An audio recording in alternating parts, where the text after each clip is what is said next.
Hello everyone, welcome to another Cyberpunk 2077 video. So for today's video, I wanted to go over what I think are some of the best perks after the 2.0 update leading into the Phantom Liberty DLC. So thanks to CD Projekt Red, I've been playing the Phantom Liberty update for over 2 weeks now, and I beat the entirety of Phantom Liberty on my main character, and then I've been playing through it again on my second and third characters. For this video, I'm going to be showcasing one of my modded characters, so I have like unlimited perk points so I can play around. And this past week, I've been experimenting with a ton of different builds. I've been testing out all the new perks and stuff. So in this video, I want to go over what I think are the best perks leading into the Phantom Liberty expansion. This is not by any means a build guide video. This is just me going over what perks gave me the biggest advantage going into the DLC. So this video isn't going to have very much gameplay in it. It's just going to be me going over the perks because I'm still not allowed to show any new gameplay from Phantom Liberty, at least until tomorrow. So it's pretty hard to talk about the DLC and show these perks in action in the new content without showing the new content. So that's why there's not going to be very much gameplay. All right, so getting into the first batch of perks, we have Slippery. The faster you move, the more difficult for enemies to shoot you. This is just the base perk that you have to get these perks a little bit further up. But the most important perk here is the Dash perk. Negative 20% stamina cost for dodging and dashing, and level 2 unlocks the ability to dash. Now, I think that every build is going to need this. It doesn't matter if you're into, melee builds or if you have weapons. No matter what, every class is going to benefit from the dash ability because it's just really handy to, dash out of the way if an enemy's up in your face or there's an explosion or whatever. And then if you spend up to 15 points in your reflexes, you can unlock the air dash, which at level 3 will unlock the ability to dash in midair. And the reason this is so important is because bunny hopping is making a return in Cyberpunk 2.0. It used to be a glitch that happened that people would take advantage of, and you could just bunny hop and get around the map a lot quicker. If you combine the dash with the reinforced tendons in your cyberware, this will give you the option to double jump. Combining the two will just let you get around the map just way quicker. Anytime I'm not in a vehicle, I'm basically just jumping and dashing everywhere I go, and it just really speeds up the process. This is especially handy when you're just running around looking for a fast travel point and, you don't want to get into your car per se. Honestly, jumping and dashing sometimes is a lot quicker than getting into a vehicle. So I would make sure to get the air dash perk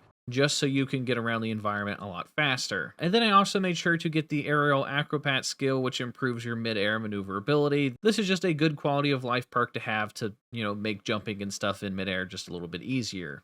So up next, under the technical ability tab, I went with this perk over here called Gearhead. This is a vehicle-based perk, and this is extremely handy in Update 2.0 and in the new DLC. Now, this is a very important perk after the 2.0 update because in the Phantom Liberty expansion, it introduces a ton of replayable mission vehicles. If you played Grand Theft Auto 5 at all, you're probably familiar with Simeon, where he would just constantly spam your phone and ask you to go steal cars. Well, there are repeatable missions like that now in the Phantom Liberty update, where you basically just steal cars over and over again, and then you deliver them and you get tons of good rewards and discounts for new vehicles and stuff. And if you have any interest at all at collecting vehicles, then you're going to be doing a ton of these repeatable missions. And since you're going to be in vehicle combat basically all the time, it is really going to help if you have this extra 33% vehicle health, and then the vehicle mounted weapons will also receive a 25% damage increase, and then a negative 0.7 second lock-on time. And trust me, you're going to want that 33% vehicle health increase, because if your vehicle gets destroyed while you're trying to deliver it, then obviously you're going to fail the mission, and you're going to have a lot of people chasing you down trying to stop you from delivering the vehicles. So this, in my opinion, is a must-have perk going into the DLC. Then over here on the left-hand side, we have a couple perks that are based on the new health system. We have Glutton for War, 5% instant recharge of health items and grenades after neutralizing an enemy. Then we have Transfusion, 30% health from the final charge of your health item. Then we have First Aid, 15% recharge speed for health items when you've only used one charge. So all three of these are good because we combined it up here with Level 2 Health Freak, which gives you +1 health item charge and 150% recharge speed for health items outside of combat. And then we combine this over here with the Demolition Surplus,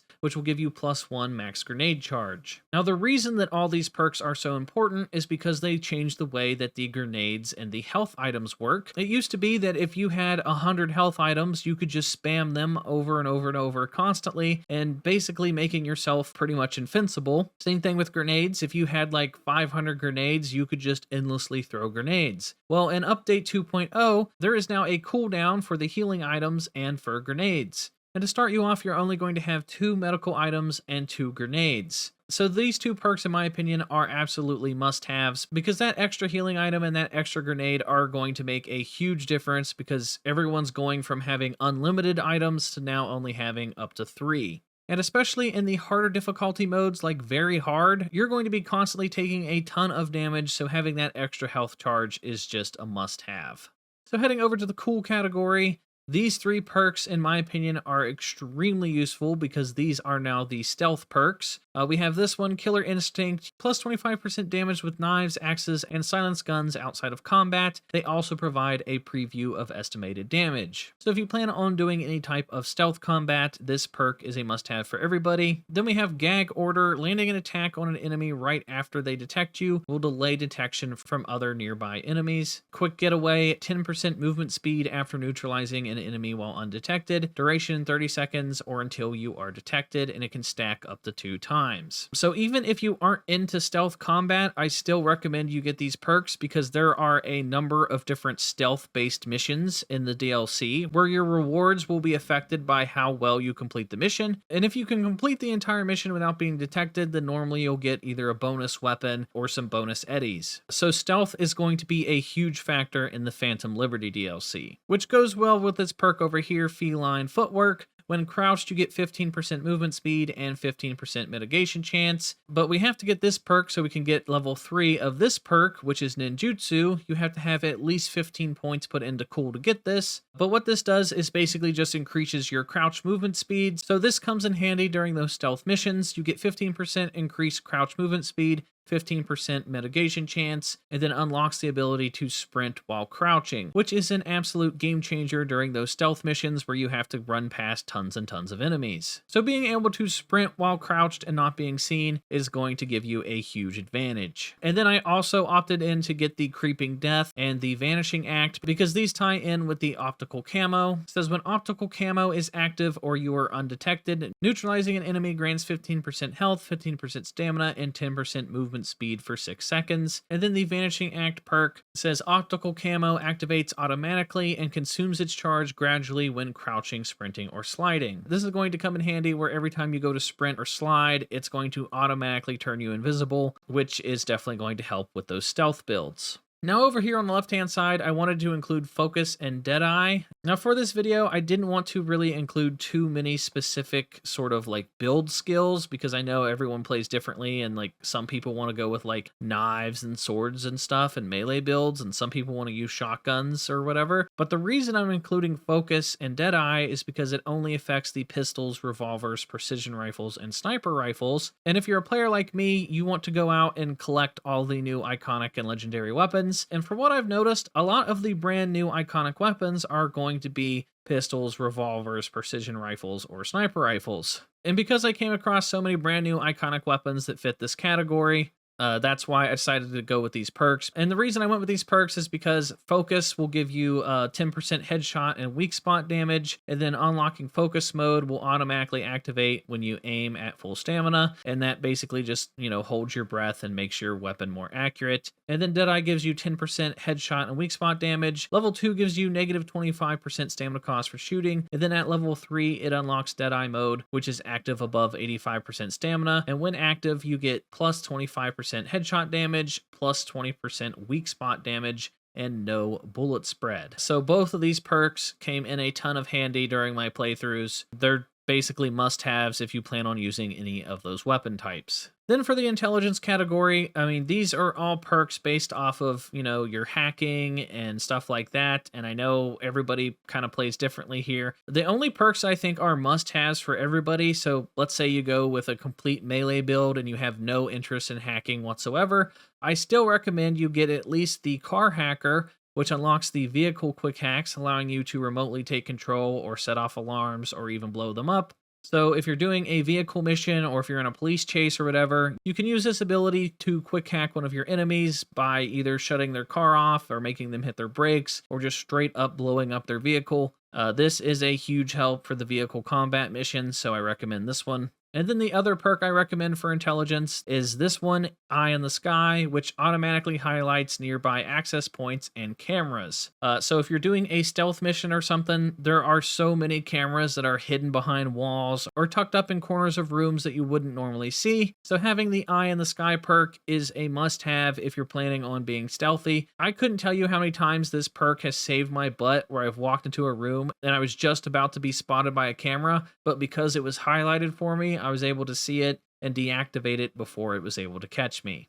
And then up next for the body category, I have Fury Road, where in vehicle collisions, you get 50% damage to enemy vehicles and their occupants, and then negative 50% damage to your vehicles. So anytime you're in vehicle combat and you're like ramming an enemy vehicle, you're going to take less damage and they're going to take more damage. This is another must-have perk in my opinion for the DLC. Then we just have some random like quality of life changes. We have Painkiller unlocks slow health regen in combat, so you're constantly going to be regenerating your health. Then we have Speed Junkie plus 60% health regen rate while sprinting, and you're constantly going to be sprinting, so this is a must-have as well. Then I recommend that you guys probably put in at least 15 points into body because the Adrenaline Rush perk is a huge help. With all the changes they made to the health system, and you can no longer just spam your healing abilities, you only get up to 3 charges. The Adrenaline Rush is a huge help for me. I've been playing on very hard difficulty, and this has been just a game changer. At level 1, you get plus 35% max health, which is a huge plus. At level 2, you get plus 20% health regen bonus to all of your healing effects.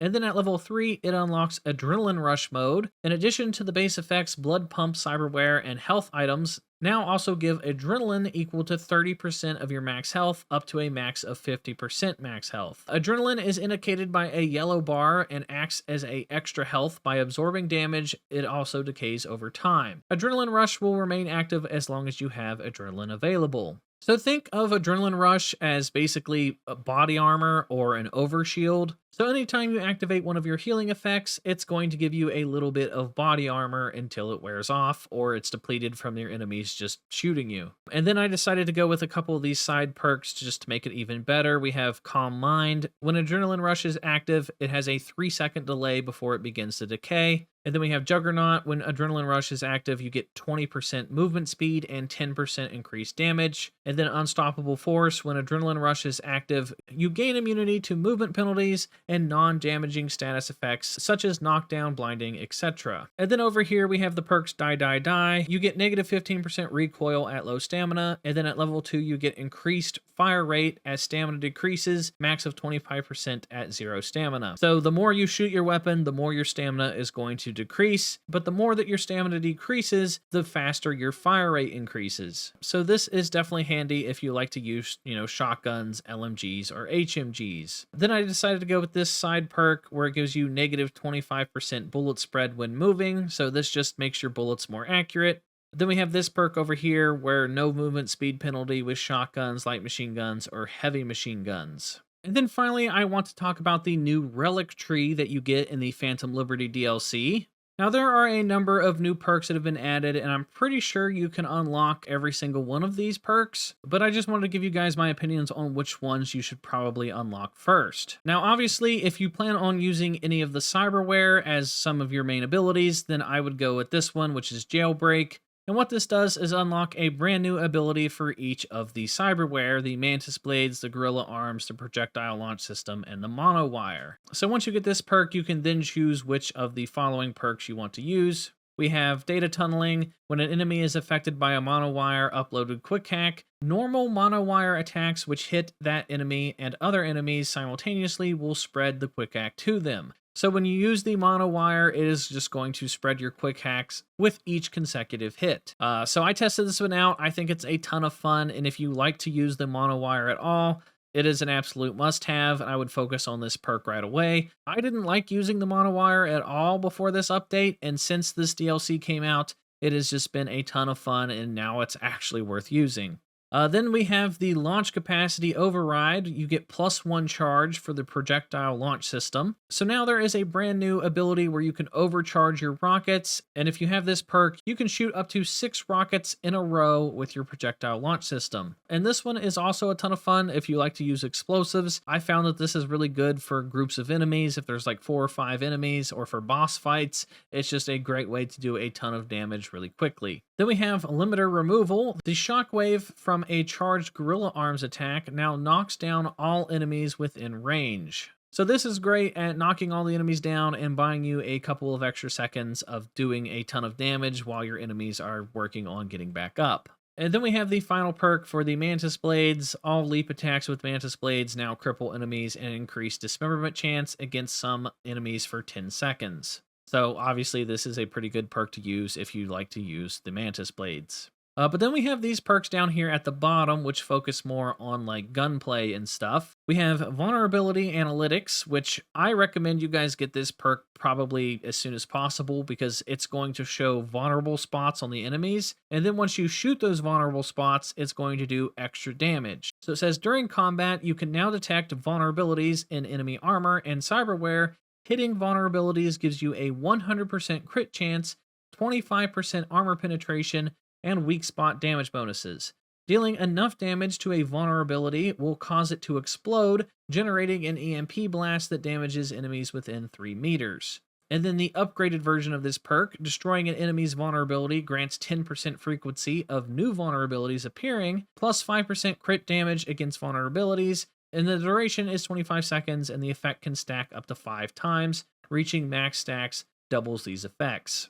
So every time you go into combat and you face enemies, they're going to have weak spots, and then you just shoot the weak spots and it's going to do a ton of additional damage. So in my opinion, these perks are must-haves for every build because no matter what, if you hit the weak spots, it's going to do extra damage. Then we have these perks over here, which are great for the stealth builds. We have Emergency Cloaking. It improves your optical camo cyberware. Activating your optical camo will cause enemies to lose track of you, giving you a chance to exit combat. And then the upgraded version of this perk says Sensory Protocol. When crouched, becoming detected by an enemy will temporarily slow time, dodging or dash out of the enemy's line of sight to immediately exit combat. So both of these perks are great for most of the missions that you're going to come across in the Phantom Liberty DLC because there's just so many opportunities for stealth. So it is just an absolute huge help for the stealth missions where you can just immediately activate your camo and all of the enemies will lose sight of you. So honestly, as fun as these top perks are, I would recommend these 4 perks down here on the bottom probably before these ones. But honestly, it really just depends on your build. I mean, if you like to use rockets, then, you know, go for the rockets or the mono wire. But these perks at the bottom helped me out more in my DLC playthroughs than these perks up here at the top did. But in my opinion, those are the best perks that you can get going into the Phantom Liberty DLC. Those are the perks that probably helped me the most. Now, obviously, everyone's build is going to be different. Like, if you're all in on using melee, then you're going to want to focus on, you know, putting your perks into melee stuff. But I feel like most of the perks I went over in this video are probably going to help you guys the most in the Phantom Liberty expansion. But that is going to do it for this video, guys. I know it was a long one, so if you made it this far into the video, it's greatly appreciated. If you enjoyed this video, then please consider giving it a thumbs up. It helps me out in the algorithm. And that is going to do it for me, guys, and I will talk to you all in the next Cyberpunk video.